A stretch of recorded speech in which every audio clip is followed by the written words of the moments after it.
성도 여러분 평안하십니까? 우리 주님의 이름으로 문안을 드립니다. 늘 여러분 계신 곳에 우리 주님의 도우심과 돌보심이 함께하기를 간절히 기도하고 있습니다.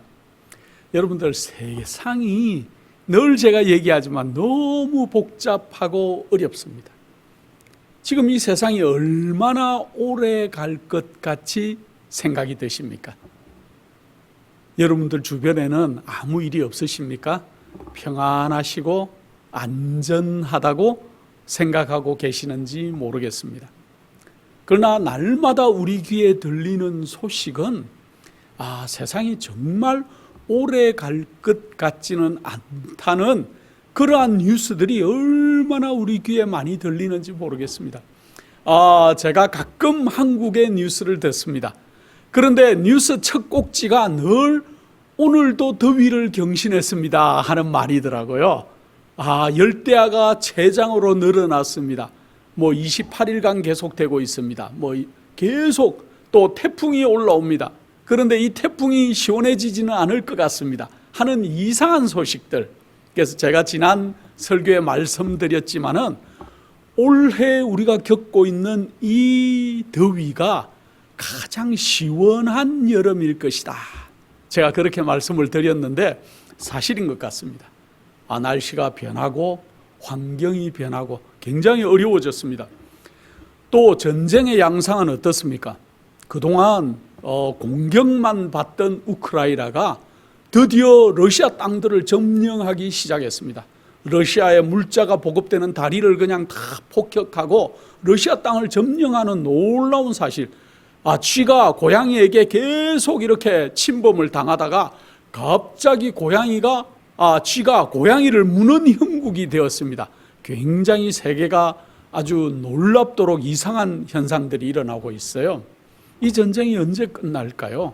우리는 전쟁에서 멀리 떨어져 있으니까 전쟁의 공포를 실감을 못합니다. 그러나 그 전쟁의 안에 있는 도시들과 또 사람들과 어린아이들은 얼마나 불안할까요?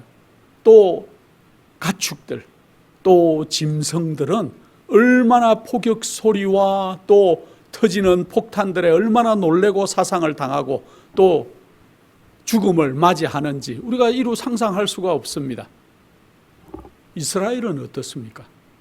이스라엘은 이 하마스와 전쟁이 이제 팔레스타인과 자기 옆쪽과 전쟁이 이제 잠잠해질 법도 한데 이게 더 확전돼서 이제 헤즈볼라와 확전이 되고 있어요. 헤즈볼라라는 뜻을 제가 좀 찾아보니까 그 헤즈볼라는 알라의 그 전쟁이다, 알라의 힘이다, 이런 뜻들을 가지고 있더라고요. 그래서 참 아이러니하죠. 이 이삭의 후손들과 이삭과 이스마엘, 그 이스마엘의 후손들이 지금 막 이렇게 아브라함의 후손인데 아브라함의 후손들 간에 이렇게 전쟁이 너무너무 격화해지는데 전쟁의 양상이 너무 어려워요. 그 헤즈볼라의 수장을 얼마 전에 비밀리에 폭격해서 사망하게 만들었습니다. 어떻게 했는지 아십니까, 여러분들? 그 많은 빌딩 속에 그들의 본부가 작은 빌딩이 갖춰져 있는데 저 지하 바름 라인 있는 곳에 사령부가 있었어요. 그런데 누가 전화를 해가지고 7층으로 급히 대피하십시오. 지금 문제가 있습니다. 그래서 이 사령관이 7층으로 대피를 했답니다. 생년 위로 올라가지 않는 사람이 7층으로 올라가니까 곧 이스라엘에서 무인기로 때려가지고 그래서 그 사람이 7층에 올라오는 순간에 그 잠시 후에 사망하는 그러한 일들. 비밀이 하나도 없어요. 저게 수장이 어떻게 움직이는지도 다 이제 알 수 있고 어떻게 누구에게 어떤 전화를 하는데 이게 아군이 전화하는 건지 적군이 전화하는지도 모르는 시대에 지금 우리가 살고 있습니다. 전쟁만 그렇습니까? 아프리카의 기아들과 못 사는 그 아이들이 흙을 이렇게 떼서 먹는 놀라운 사건들을 보면은 너무 마음이 아프죠. 그런데 지금 환태평양 조사인데 그러니까 저 필리핀부터 시작해가지고 저 캘리포니아까지 이어져 있는 그러한 그 판들이 움직이기 시작하는데, 대만이나 필리핀에서 지금 비일비재하게 지진이 일어나고 있죠. 그런데 더 중요한 것은 일본의 난카이 해구라고 하는 그 지진대가 거의 100년, 150년 만에 한 번씩 움직인다는데, 지금 움직일 것 같다는 뉴스가 거의 몇 주 전부터 계속되고 있어요. 그러면서 일본에서 한 3군데에서 연달아 지진이 일어났죠. 그런데 지난주에 드디어 어디서 지진이 일어났습니까? 러시아의 캄차크 반도, 그 일본 위쪽이에요. 그것도 제가 보니까 환태평양 조산대에 연결되어 있는 곳입니다. 그곳에서 바다에서 이제 드디어 바다 화산이 폭발했어요.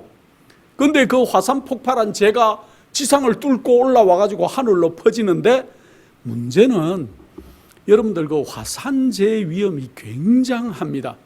제가 예전에 참 오래됐습니다. 필리핀에서 제가 공부한 적이 있습니다. 그런데 제가 공부하던 지역이 레가스피라고 그 마이온 볼케이노라는 그러한 그 산이 하나 크게 백두산보다도 훨씬 높은 산이 하나 있습니다. 그런데 그 산에서는 늘 화산 연기가 올라가고 있는데, 제가 화산 바로 밑에 도시에서 공부를 해본 경험이 있습니다. 그런데 불과 100년 전, 몇십 년 전에 화산이 터졌다는 기록들이 많이 있어요. 그래서 제가 거기 가서 보니까 화산재에 덮여서 온 마을이 다 없어지는데, 화산이 중요한 것은 먼저는 뿜어 올려져 오는 그 유황가스에 자다가 다 사람이 1차로 다 잠이 들어요. 그러고 나면은 그 위에 화산재가 내려와서 덮이죠.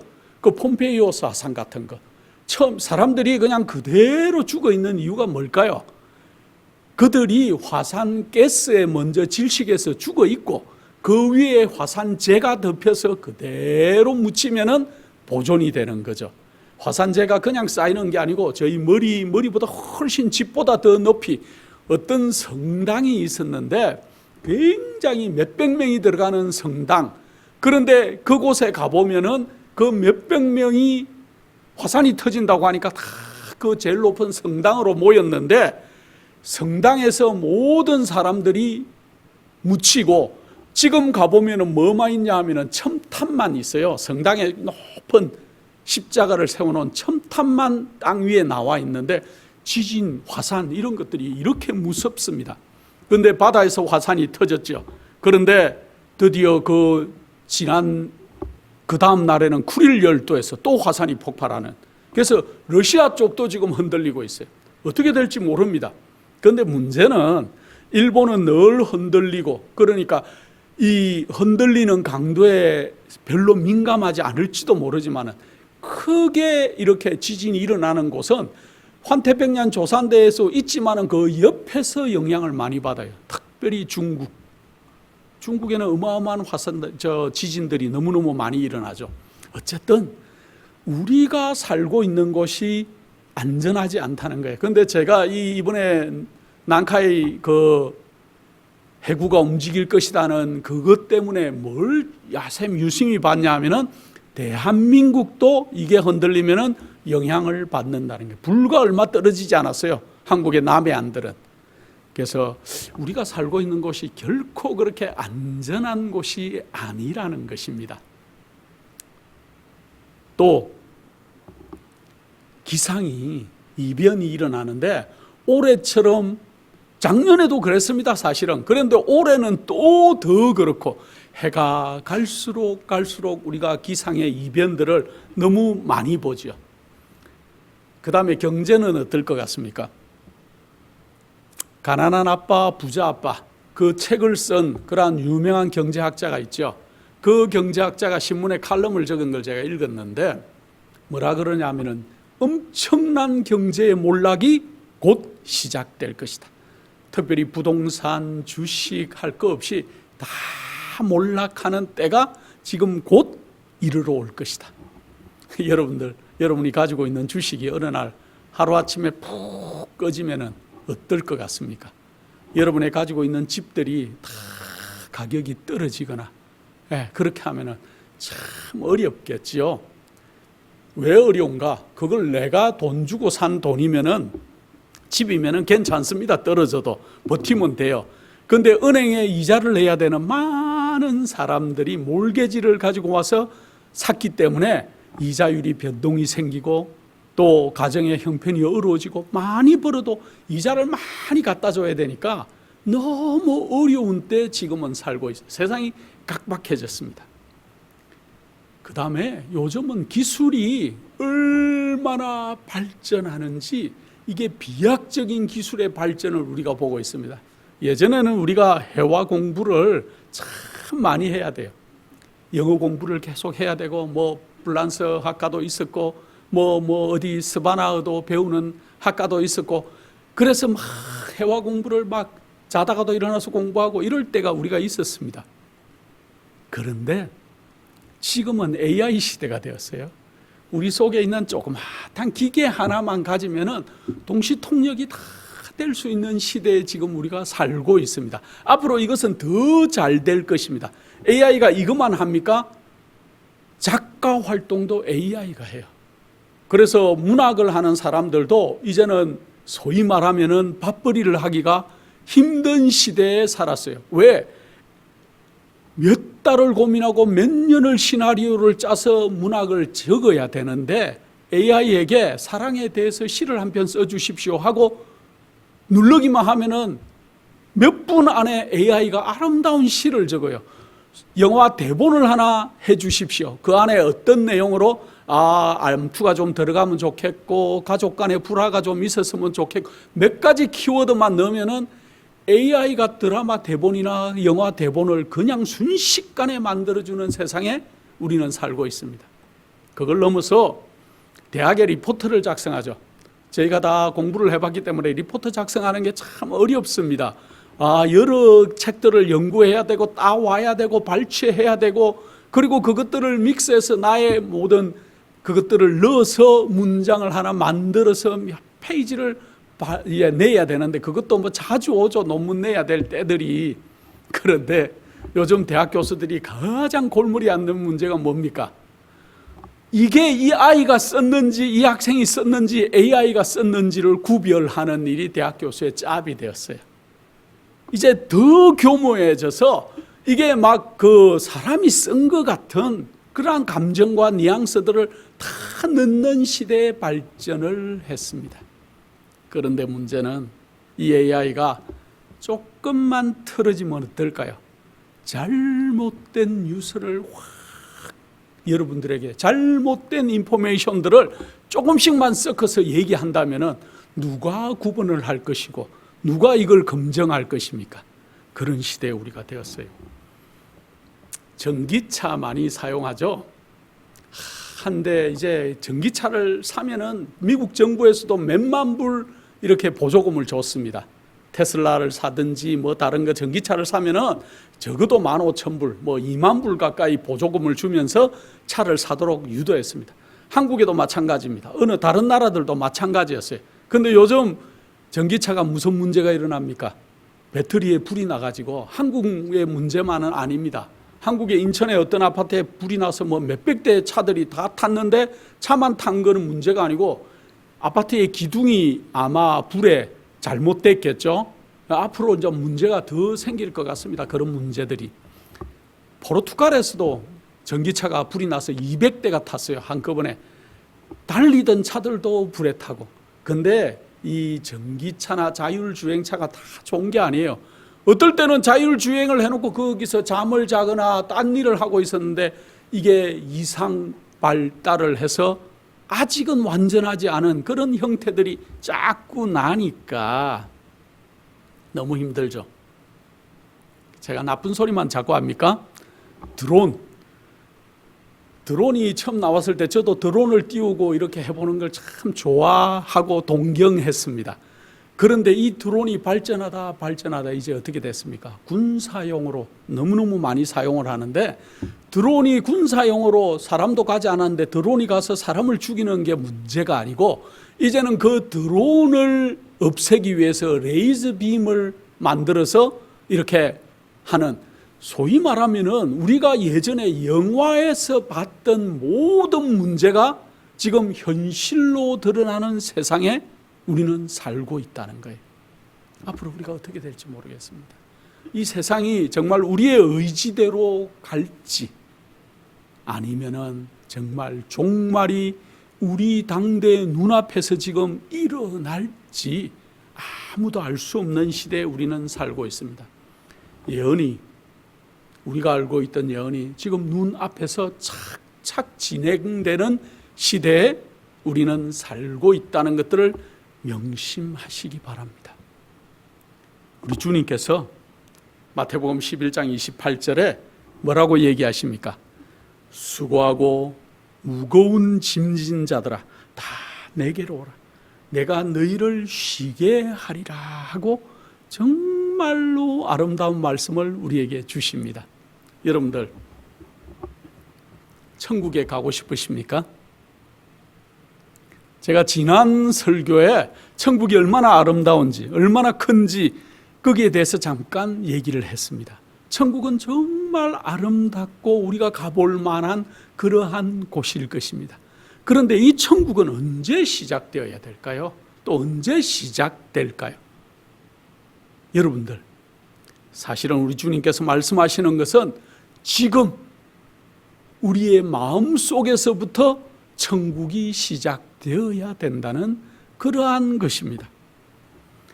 이 세상에 내가 모든 것을 소유하고 있다고 해도 내가 정말 재정적으로 넉넉하고 내가 가진 것이 많고 내 빌딩이 몇 채가 있고 내 아파트의 평수가 뭐 수백 평이 되고 아무리 우리가 가진 것이 많더라도 마음에 쉼과 평안이 없다면은, 마음이 행복하고 기쁘지 않다면은 어떨 것 같습니까? 여러분들 그런 거 경험해 보셨습니까? 여러분들이 경제적으로는 풍족한데 지금 여러분의 마음이 평안하지 않다면은 그것이 정말 여러분이 이곳이 막 너무 좋은 파라다이스 같은 느낌일까요?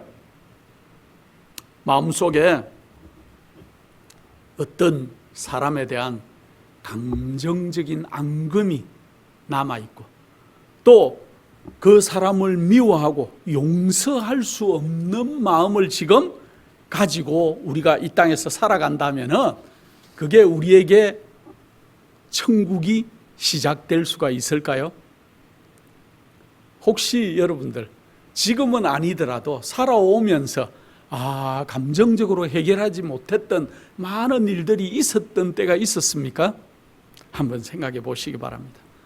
마음속에 해결되지 않은 번민과 문제들로 가득 차 있다면 우리는 결코 천국을 맛볼 수가 없을 것입니다. 예수님께서는 우리를 초청하시는데 어떤 사람들을 초청하시냐? 마음이 상한 자, 근심하는 자들. 어떨 때 우리가 마음이 상할 일이 있습니까? 살다 보면 있을 수가 있겠죠. 근심하는 문제가 생길 수 있습니까? 생길 수 있어요. 희망이 시든 자들. 정말 우리에게 희망이 있을까? 우리가 앞날을 어떻게 개척해 나갈까? 세속적인 기쁨으로 영혼의 갈망을 가라앉히려고 힘쓰는 사람들.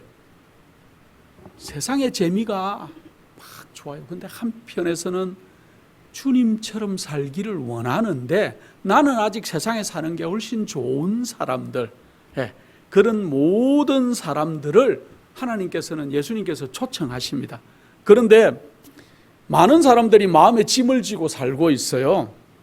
그런데 그 마음의 짐들 중에 여러분들 어떤 짐이 가장 여러분에게 중압감을 느끼게 합니까? 저는 아무리 생각해도 죄의 짐인 것 같습니다. 내가 해결되지 않은 죄의 문제가 내 속에 있다면은 그 문제가 가장 우리를 짓누르는 그런 문제가 될 것이다. 저는 그렇게 생각합니다. 우리가 진짜 행복을 느끼려면은 우리에게 마음의 평강과 평화를 주시는 그 예수 그리스도를 내가 받아들이느냐, 받아들이지 않느냐, 또 예수 그리스도께서 주시는 그러한 놀라운 평화를 우리가 붙잡느냐 붙잡지 않느냐가 우리에게 가장 중요한 문제가 아닐까 그런 생각을 합니다. 우리 예수님께서는 우리 인간의 약점이 무엇인지, 여러분들 각자에게 약점이 있습니까? 약점이 있어요. 저에게도 약점이 있습니다. 어떤 부분에 가장 약한지 그것을 주님께서는 아신다는 거죠. 또 우리의 필요가 무엇인지, 우리가 늘 기도하지만은 또 필요를 이렇게 얘기 안 할 때도 있지만은 우리에게 어떤 필요가 있는지 주님께서 아신다는 거예요. 또 우리가 어떤 시험을 당할 때 어떻게 이길지를 우리 주님께서는 아신다 그랬습니다. 왜? 우리 주님께서도 이 땅에 계시는 동안 한결같이 시험을 받으셨기 때문에 우리의 어려움을 체휼하지 아니한 것이 아니고 모든 것을 경험하시고 체휼하셨다 그랬어요. 그래서 그 예수님께서 우리에게 혹시 지금 너가 시험을 당하고 있느냐 하고 우리에게 질문하고 있어요. 그 시험에서 우리 주님께서 구원해 주실 것이라고 말씀하고 있어요. 혹시 너가 연약함을 느끼고 부족함을 느끼고 지금 있느냐? 우리 주님께서 우리에게 힘을 주시겠다고 그렇게 우리에게 얘기하고 있어요. 왜 그런가? 시편 147편에 보면은 우리 주님께서는 하늘의 별의 수효를 헤아리신다. 제가 지난 시간에 하늘의 별이 얼마나 많다 그랬습니까? 우리 은하계만 하더라도 셀 수 없는 그런 행성과 항성들이 소위 별이라고 하죠. 그냥 별들이 어마어마하게 존재하는데 세지를 못해요.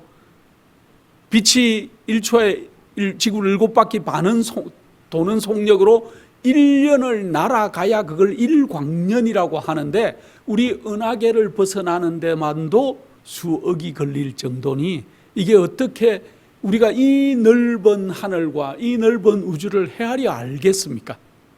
그러나 우리 주님께서는 이 모든 별의 수효를 세시는 분이다. 그리고 더 좋은 말씀은 우리의 상심된 마음, 상심된 자를 고치시겠다. 여러분들 세상에는 못 고치는 병이 너무 많아요. 제일 못 고치는 병이 뭘까요? 마음의 병이에요. 그래서 요즘은 정신 질환을 가지고 있는, 정신질환이라고 하면 좀 듣기가 그러니까 이 마음의 질병들을 가지고 있는 사람이 얼마나 많은지 모르겠습니다. 그래서 그분들을 상담해주고 그분들을 도와주고 케어해주고 하는 그러한 그 닥터들과 의료진들이 굉장히 지금 필요한 때에 우리가 살고 있죠. 상심된 자를 고치고 저희의 상처를 싸매신다 그랬어요. 우리 주님께서 여러분들의 어려움을 고치시기도 하지만은 싸매시기도 하신다. 얼마나 좋은 말입니까?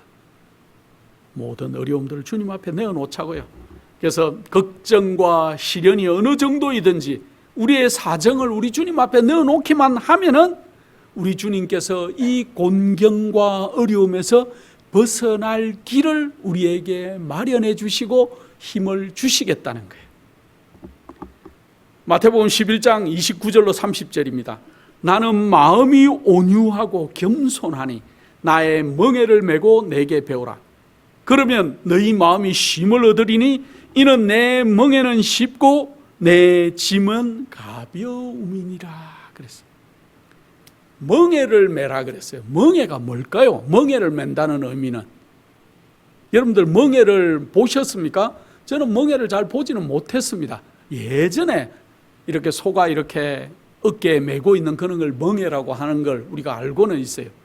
여기서 말하는 멍에를 이렇게 맨다는 뜻은 우리 주님께 우리의 의지를 드린다는 얘기예요.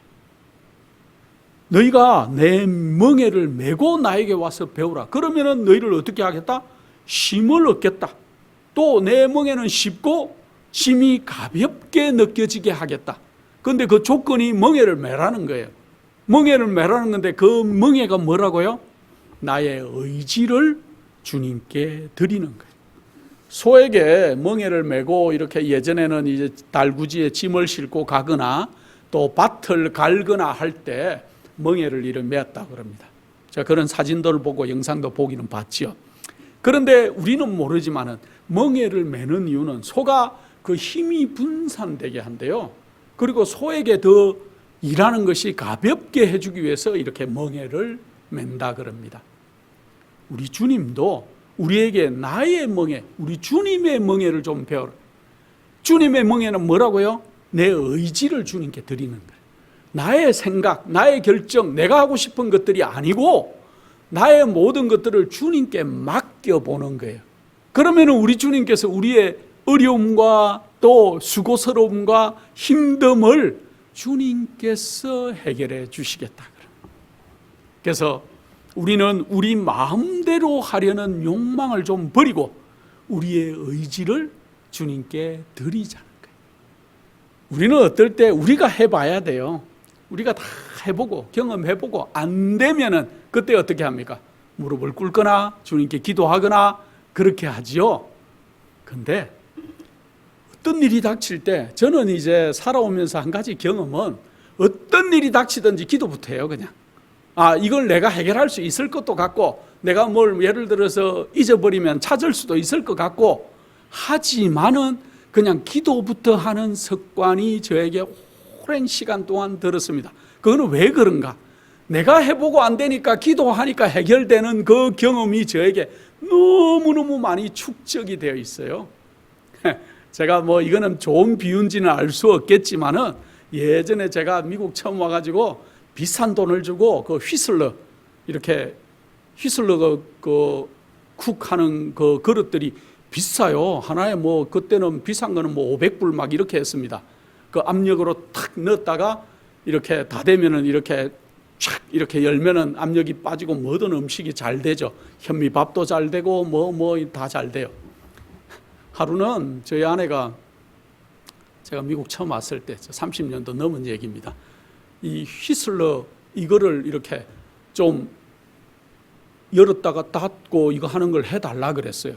근데 제가 이렇게 닫았는데 안 열려요. 잘못 닫았습니다. 그 독일산 쇠가 엇물리면은 아무리 해도 안 열리더라고요. 제가 그때는 덩치도 좀 있고 또 젊었고 20대고 그러니까 제가 이거 힘으로 아무리 열려고 아무리 해도 안 열리더라고요. 이게 좋은 비유인지는 모르겠습니다만 그래서 그때 제가 아파트에 살았는데 집에서 아무리 쿵쾅거리고 해도 안 돼서 아파트 저 1층에 저 사람들이 좀 없는 곳에 가가지고 그 온 있는 힘껏 이걸 열고 망치 같은 걸로 좀 두드려 보고 기스나면 안 되니까 수건으로 싸가지고 아무리 해도 안 돼요. 이거는 천하장사가 와도 못 열겠다. 그래서 제가 어떻게 했는지 아십니까? 기도했습니다. 그때 기도했어요. 이건 좋은 기도는 아니지만 어쨌든 생활의 얘기니까 기도하고 제가 그때 무슨 성경절이 떠올랐냐 하면은 소경도 우리 주님께서 어떻게 했어요? 어떨 때는 침을 발라서 눈을 뜨게 했는데 그래서 제가 참 부끄럽지만은 기도하고 저도 침을 거기다 조금 바르고 열었는데 갑자기 이게 열리지 않습니까? 사람들이 열릴 때가 됐으니 이게 열렸겠지 하겠지만은 저는 그게 아니라고 생각합니다. 어쨌든 이게 좋은 비유는 아니지만은 사소한 일에도 우리가 기도하는 습관이 들면은 모든 나의 다른 문제도 주님께 기도하게 되더라고요. 그러면은 주님께서 해결해 주세요. 어쨌든 그래서 우리의 하려는 의지와 욕망을 버리고 주님께 맡기는 삶을 한번 우리 그리스도인들이 살아보면 좋겠습니다. 하늘이라는 것은 하늘은 뭐냐? 어떤 사람이 이렇게 좋은 글귀를 적어놨어요. 그리스도를 통하여 끊임없이 하나님께 가까이 가는 것이다. 우리가 천국을 경험하는 문제는 하늘이 어떤지는 우리가 끊임없이 그리스도를 통하여 끊임없이 하나님께 가까이 가는 것이다. 그래서 우리는 예수 그리스도의 삶, 예수 그리스도의 생각, 예수 그리스도의 품성을 모방하고 닮아가는 것이 우리의 천국 생활의 시작이에요. 어떨 때 여러분들 어떤 잘하는 사람들이 있으면 빨리 배워야 돼요. 누구에게나 배울 점이 있어요. 저는 옛날에 일을 할 때 누구에게나 배울 점이 있다, 그런 생각을 많이 했습니다. 그 사람이 비록 나보다 대학을 높게 나오고 또 나보다 경험이 많지 않고 이제 일을 시작한 사람일지도 몰라도, 그러나 그 사람이 하는 이렇게 방법을 보면 어떨 때는 도움이 되더라고요. 저 사람이 하는 게 지혜롭다. 어쨌든 모든 면에 있어서 우리는 모방하고 예수 그리스도를 닮는, 그렇게 하는 세상이 되어야 될 것입니다. 그래서 우리가 그렇게 할 때 예수 그리스도께서 함께 한다는 느낌으로 우리가 막 기쁨의 생활을 할 때 우리를 아무것도 슬프게 하거나 낭망하거나 하지 않게 할 거예요. 이것이 천국 생활의 시작이 될 것이다. 각 사람의 행복과 불행의 근원은 어디 있는지 아십니까? 자기 자신의 마음 속에 있어요. 내가 불행하다, 막 행복하다, 뭡니까? 그 기준이 뭐예요? 자기의 마음 속에 있습니다. 그것이. 어떤 사람들은 가난한데 굉장히 행복해요. 어떤 사람은 가진 것이 억만금이 있는데 불행하다고 느껴요. 이것도 좋은 비유인지는 알 수 없지만 제가 예전에 가난한 나라에서 잠깐 있어 보니까 그들은 아침밥을 사 먹을 돈이 없어요. 제가 자세히 보니까 아침밥을 사 먹을 돈이 없어서 집에서 쌀을 가지고 밥을 하지를 않고 이렇게 막 이렇게 어깨에 대나무 발을 가지고 다니면서 파는 밥이 아침 한 끼가 1페소, 미국 돈으로 1페니도 안 되는 정말 싼 가격의 밥을 이렇게 봉지에 담아서 파는데, 그 밥을 사 먹는 사람들이 하루 종일 행복해요. 하루 종일 웃고 노래하고. 어떤 사람들이 설문조사했다죠. 예전에 강남의 학교에서 설문조사를 해보니까 그 반에서 가장 불행한 아이, 가난한 아이를 뽑아서, 불행하다기보다 가난한 아이에게 학교에 성금을 걷어서 주기로 학급에서 그렇게 했답니다.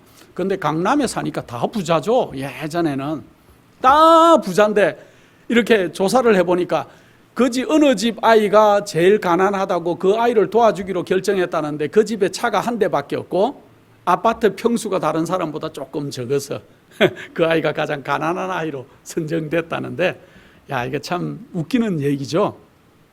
그러니까 우리의 마음 속에 나의 불행과 행복이 다 있어요.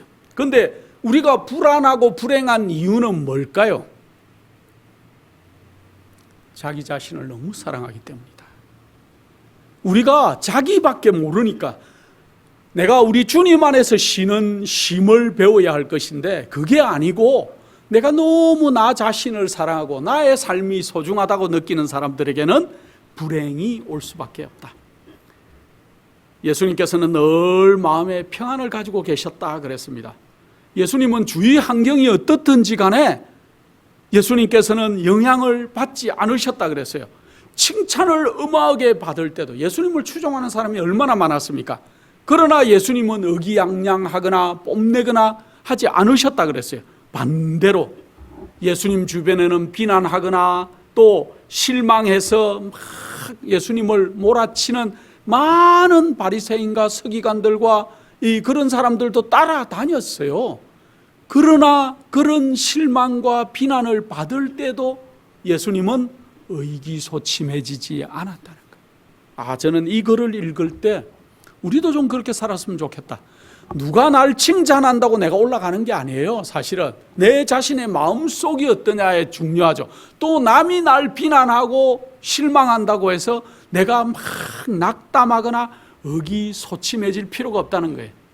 가장 심한 반대와 가장 간악한 대우를 받으면서도 우리 예수님께서는 굉장히 용기 백배하셨다는 거예요. 예수님의 삶처럼 여러분이 살라 그러면은 아마 모든 사람들은 그렇게 살지 못할 것 같아요. 예수님은 칭송도 받으셨지만 그때 당시에 예수님은 다니는 데마다 이단이라고 손가락질 받았어요. 그리고 예수님 보고는 뭐라고 비난했습니까? 창기와 거지들과 친구다. 거지와 친구다. 이 얘기는 뭐 좀 들을 만한데, 여러분 보고 요즘 누가 여러분들이 창기와 친구다 그렇게 비난한다면 견딜 수 있을까요? 예수님 보고는 더 심한 욕도 많이 했죠. 사생하다. 아버지를 알 수 없는 사람이다.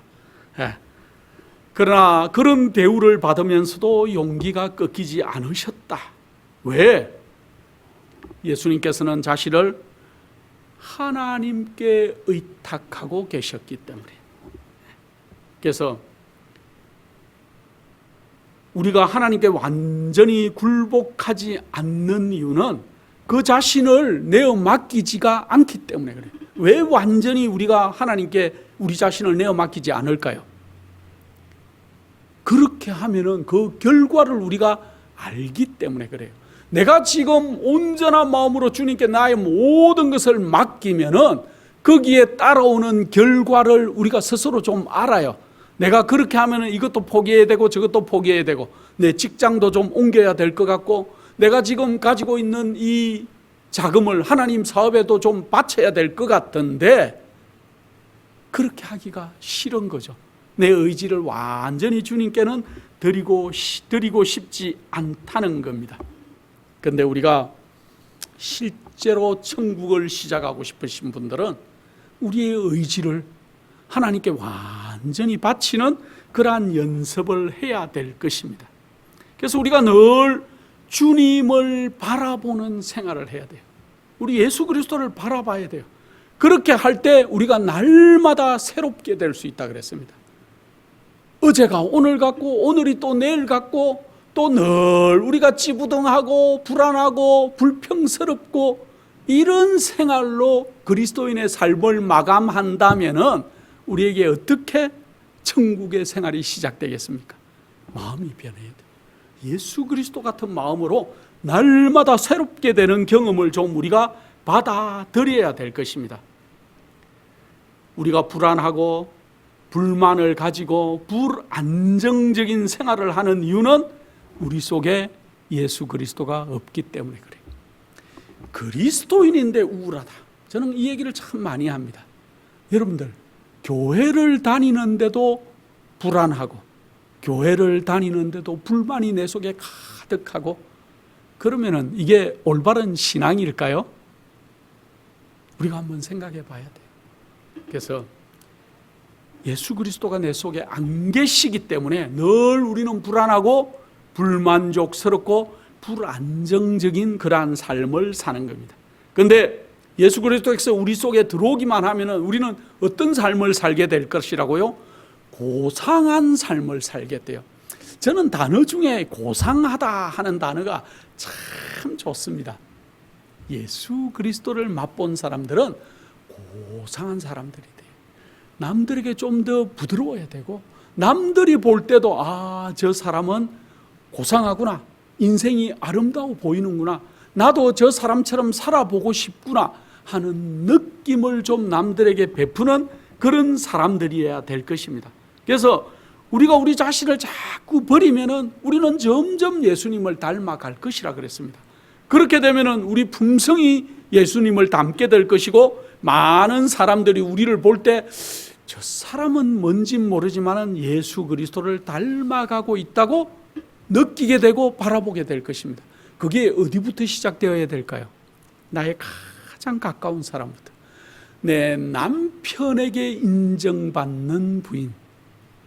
우리 부인은 참 그래 신앙으로 늘 변하고 있구나, 성격이 변하는구나, 성품이 아름다워지고 있구나, 이렇게 느껴야 돼요. 남편은 부인에게 인정을 받아야 돼요.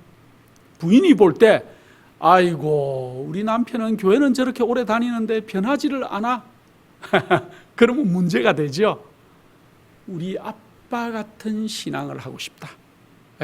그런 자녀들을 두는 그런 가정이 되어야 될 것이고, 내 교우들 속에서 저 집사님처럼 나도 살고 싶다, 저 집사님처럼 나도 좀 봉사를 하고 싶다, 저 장로님처럼 살고 싶다, 저 목사님을 늘 닮고 싶다, 이런 삶이 우리가 진짜 삶이 되어야 돼요.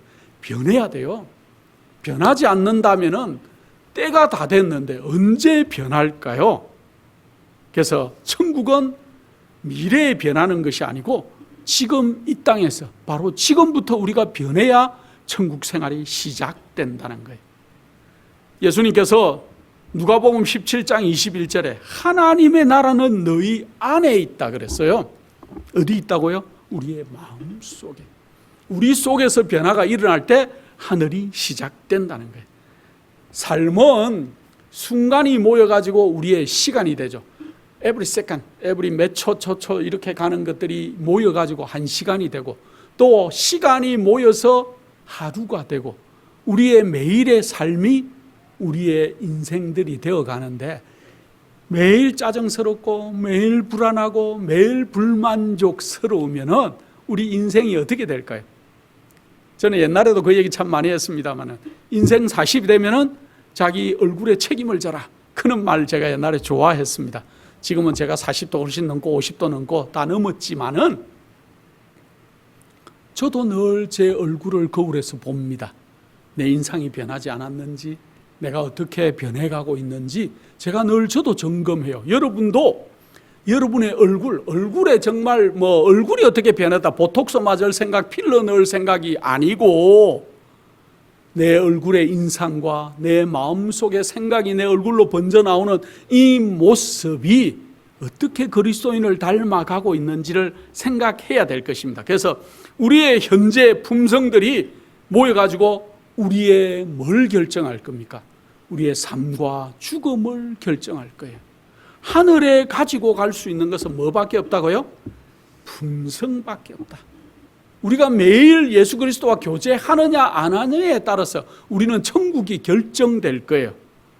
그래서 늘 우리가 하나님의 은혜 속에서 화평과 하늘의 분위기 속에서 살면 각 사람은 풍기는 분위기가 있어요. 그 사람을 만나면 어떤 장소에 그 사람이 가면은 그 장소가 굉장히 화기애애해지고 즐겁고 그 사람을 늘 만나는 것이 기대되고 악수하고 싶고 한번 허그도 하고 싶고 만나고 싶은 사람들이 있어요. 그런데 어떤 사람은 만나자는 연락이 오면은 두려운 사람들도 있죠. 무슨 말을 하려고 만나자 그럴까? 또 이번에는 무슨 짜증을 낼까? 또 어떤 문제가 있을까? 이렇게 되면은 우리가 진정한 그리스도인이라고는 할 수가 없을 것입니다.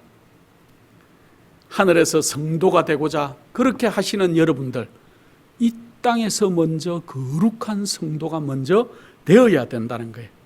그래서 예수님께서는 천국은 하나님의 법칙 속에 있다는 놀라운 말씀을 산상수훈이라는 그러한 말씀 속에서 얘기해 줬어요. 제가 오늘 여러분들에게 부탁드리기는 가시거든 마태복음 5장을 한번 읽어보시면 좋겠습니다. 거기에 얼마나 아름다운 말씀들이 있습니까? 드디어 8가지 복에 대한 얘기도 하죠. 이 모든 것들이 하늘에서 우리가 어떻게 살 건지 그 자격의 기준을 얘기해 주는 거예요. 하늘에는 이런 사람들이 좀 와서 살 수 있다. 심령이 가난한 자는 복이 있다. 그러면 천국이 저희 것이라 그랬어요. 애통하는 자는 복이 있나니 저희가 위로를 받을 것이다. 온유한 자는 복이 있다니 땅을 기업으로 받을 것이다. 여러분들 이 땅에서 온유하십니까? 누가 나에게 잘못 대어들고 잘못 덤탱이를 씌우고 그래도 온유한지 말입니다. 예수 그리스도를 아는 그 성품이 우리의 어려움 속에서 드러나는지, 우리가 늘 의에 줄이고 목이 마르는지, 남들을 긍휼히 여기는지, 마음이 청결한 자는 복이 있다 그랬습니다. 그런 사람은 하나님을 나중에 볼 것이라 그랬어요. 여러분들 마음은 청결하십니까? 화평하게 하는 자는 복이 있다. 그런 사람들에게는 하나님의 아들이라는 일컬음을 주겠다 그랬습니다. 여러분들 화평하게 한다, 이 말이 무슨 말일까요? 영어로 하면은 피스메이커예요. 피스메이커. 어떤 사람이 만나더라도 평화롭게 하늘의 분위기로 그렇게 만드는 사람, 누구 때문에? 예수 그리스도. 내가 하나님을 알기 때문에, 내가 예수 그리스도를 만났기 때문에 화평하게 만들 수 있는 사람, 피스메이커. 평화를 만드는 사람들이, 불화를 만드는 사람이 아니고 평화를 만드는 사람들이 돼야 돼요. 그러나 또 살다가 의를 위해서 핍박을 받는 수도 있지요. 그런 사람들은 천국이 저희 것입니다. 그랬습니다. 이것뿐만 아니고 마태복음 5장을 쭉 읽어보시면 하늘에 가서 살 사람들이 어떤 사람들인지 정말로 속속들이 그렇게 얘기하고 있습니다. 품성은 우리가 하늘에 가지고 갈 수 있는 유일한 것이다 그랬습니다. 천국의 법칙을 마음속에 이루는 사람은 이 땅에서도 천국의 시민이 되어서 하늘의 맛을 보면서 살아야 앞으로 하늘에 가서 천국을 계속 영위하게 될 것이다 그랬습니다. 예수님께서 갈라디아서 2장 20절에 이렇게 예수님의 말씀 속에 갈라디아 바울은 이렇게 얘기합니다. 이제 내가 육체 가운데 사는 것은 나를 사랑하사 나를 위하여 자기 몸을 버리신 하나님의 아들을 믿는 믿음 안에서 사는 것이라. 바울은 정말 자기가 깨닫고 난 뒤에 내가 어떻게 이 땅에서 사는 것이 옳은가, 그때 이 얘기를 하는 겁니다.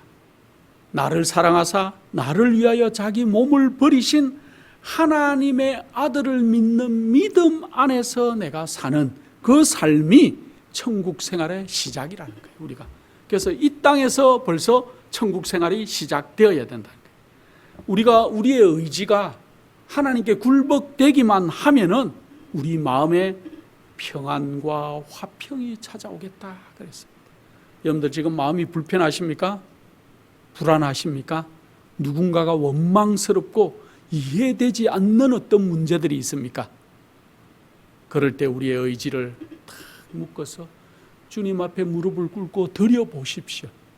그러면은 하늘의 평화가 우리에게 찾아올 것이다. 그래서 매일매일 하루하루 한 걸음씩 주님께 가까이 더 나아가는 그런 일들을 우리가 이 땅에서 해야 돼요. 그렇게 할 때 예수님께서 마태복음 25장 34절에 뭐라고 얘기하는지 하면 나중에 내 아버지께 복받을 자들이여 나와 창세로부터 너희를 위하여 예비된 나라를 상속하라. 여러분들 상속받아 보셨습니까? 뭘 상속받으면 좋을까요? 예수 그리스도께서 예비된 나라를 우리에게 상속해 주시겠다고 얘기하고 있습니다. 얼마나 축복입니까? 그래서 우리가 늘 천국을 연습하는 사람이 되어야 돼요. 하늘을 연습해야 되는 시간은 지금이라 그랬습니다. 무덤은 우리의 성품을 변화시키지 않는다 그랬어요. 이제 곧 예수님께서 이 땅에 오실 것입니다. 예수님께서 재림하실 때 품성의 결점들이, 성격의 약점들이 보완이 되고 고쳐질까요? 아닙니다. 예수님께서 지성소에 나오면은 뭐라고 그럽니까? 불의한 자는 그대로 불의하고 하나님께 충성된 자들은 그대로 충성되고 우리의 모든 것들이 딱 고정이 될 거예요. 그런데 지금 변하지 않으면 언제 변한다는 겁니까? 늦은 비 성령이 내리면 변합니까? 그때는 그리스도인들, 특별히 재림을 사모하는 사람들에게는 은혜의 시기가 끝난다는 걸 알아야 될 것입니다. 지금 이 땅에 흔들리고 있는 모든 문제들, 특별히 지금 미국에서는 공립학교에 10계명을 다시 걸어야 된다는 판결이 내리고 있어요. 루이지애나, 텍사스 또 여러 주들에서 이제 공식적으로 퍼블릭 스쿨에 이제 디스플레이 하라고, 10 commandment, 10계명을 디스플레이 하라고, 전시하라고, 걸어 놓으라고. 옛날에 우리가 태극기를 걸어 놓듯이 10계명을 이제 걸어 놓으라고. 그 의미가 뭘까요, 여러분들? 이 모든 것들은 이제 두 뿔 가진 새끼 양 같은 짐승이 정치와 종교가 분리되어서 일어났던 이 나라가, 계시록 13장에 이 나라가 이제 정치와 종교가 연합하는 마지막 문제가 일어나고 있다는 거예요. 그래서 여러분들은 지금 각성해야 돼요. 종말이 우리 눈앞에 가까웠습니다. 지금 변하지 않는다면 우리의 성품들이, 우리의 마음들이 예수 그리스도께 못 박히지 않는다면은 우리는 변할 시간이 없다는 거예요. 재림은 우리를 변화시키는 시간이 아니에요. 1월, 여러분들이 기다리는 1월 휴업령, 지금 뭐 한국에서는 1월 휴업령이 곧 온다, 뭐 한국에도 이제 휴업령이 내린다 얘기를 많이 하지만은 그 휴업령이 아니에요. 미국에서 일어나는 국가적인 1월 휴업령들이 반포될 때 재림을 사모하는 사람들에게는 끝이라는 거예요. 은혜의 시기가 끝났어요. 여러분들이 명심할 필요가 있어요. 지금 변하지 않는다면은, 이 은혜의 시간 동안에 모든 것이 이루어지지 않는다면은 우리에게는 어떻게 할 바를 알지 못하는 그러한 이 기름을 준비하지 않은 처녀와 같은 그러한 세상이 될 것이라는 거예요. 하나님의 성령이 우리를 온전히 장악하고 우리의 행위에, 모든 생각에 영향을 끼치도록 그렇게 우리가 지금 매 순간 살아야 돼. 그래서 주님께 매 순간 우리가 바치는 생활을 살아야 돼. 그래서 하나님의 은혜와 능력으로 이 일을 넉넉히 우리가 이길 수 있는 때가 있다면 바로 지금이고, 그 일이 왜 일어날 수 있는가? 우리 주님의 은혜와 능력은 너무나 크시기 때문에 우리를 그렇게 이끌어 주시겠다는 것입니다. 지구에 아무리 생각해도 종말이 가까웠습니다. 천국이 이제 곧 천국 생활이 시작되려는 바로 이때, 천국의 생활은 지금 이 땅에서 먼저 시작이 되어야 돼요. 그래서 우리가 성품을 아름답게 준비해서 우리 주님 맞이하시고 하늘에 가서 만나야 될 수많은 영혼들을 만나는 그 놀라운 일에 여러분도 다 참여하시는 거룩한 성도님들이 되시기를 간절한 마음으로 축원합니다. 거룩하신 아버지 하나님, 종말이 가까운 이때, 이제 곧 하늘나라의 생활이 시작되려는 우리 주님의 재림이 심히 임박한 이때 우리를 변화시켜 주시옵소서. 우리가 이 땅에 더 오래 살기를 원치 않습니다. 우리가 이 성품 그대로 살기를 원치 않고 우리 주님 닮기를 소원하오니 아버지 하나님, 매일매일 주님을 내 가까이 모시고 우리의 의지를 주님께 굴복하는 삶을 살 수 있도록 저희와 함께 하여 주시고, 우리가 죄와 상관없는 삶을 살도록 우리를 도와 주시옵기를 사랑이 극진하신 예수 그리스도 이름으로 기도드립니다.